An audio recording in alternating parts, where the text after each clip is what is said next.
Welcome to the first in a series of videos introducing you to ImageLine's additive synthesizer Morphine. Before delving into Morphine's interface in depth, it would be a good idea to explain exactly what additive synthesis is. A large majority of synthesizers are based on subtractive synthesis, and it is a good likelihood that you may already have one or two of these in your software instrument collection. In fact, the first real modern synthesizers generated their sounds using this technique. They use oscillators to generate the sound, and then various techniques are used to shape the sound produced by those oscillators. The oscillators in these synths very often consist of square, triangle, sawtooth, or sine waves. The purest and simplest of these is the sine wave. A sine wave is a pure tone. However, it was postulated back in the 19th century by Joseph Fourier that any waveform can be reproduced using an infinite number of sine waves of different frequencies, resulting in very complex waveforms that are very different from the simple sine waves that went to form them. Additive synthesis is based on this concept. Of course, it would be extremely difficult to program an infinite number of sine waves, and in reality, it isn't particularly necessary. That being said, the more sine waves that you use, then the more accurately you can reproduce a specific sound. Morphine has 128 sine waves to use as its sound source, and this is more than enough to generate a vast variety of different sounds.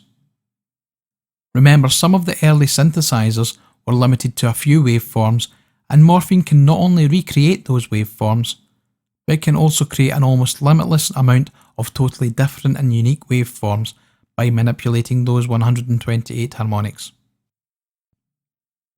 Of these 128 harmonics, or partials as they are more commonly known, perhaps the most important are the first 16. It is with these that the major tone shaping of your sounds are done.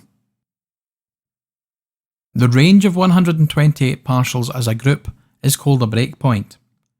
It is called a breakpoint because it isn't static.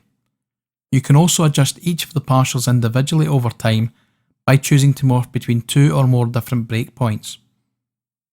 This series of breakpoints is known as a spectrum.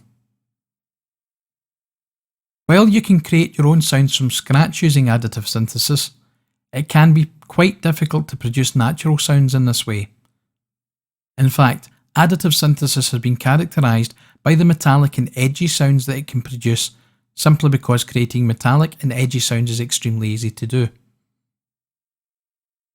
However, for more natural sounds, and for easier programming, it is possible to recreate a sound in Morphine using a technique known as resynthesis. Resynthesis involves analysing a waveform to create a series of breakpoints that emulate the sound of that waveform. In this manner, Morphine can act like a normal sampler, only using this series of snapshots to recreate your sound. This sound can then be further customised by adjusting the partials in any of the breakpoints. Morphine has 4 different generators capable of reproducing spectra, as well as a noise generator that allows you to add some unpitched sound into the mix. You can then use controls to adjust the mix of these sounds in real time. You can also map different spectra over different keys as well, allowing you to have some of the flexibility of a fully fledged sampler. The sounds are then passed through Morphine's digital sound processing before it is finally output to your host. This covers the introduction to ImageLine's Morphine and some of the principles of additive synthesis. In the next few videos, I will look a little bit more closely at Morphine's interface.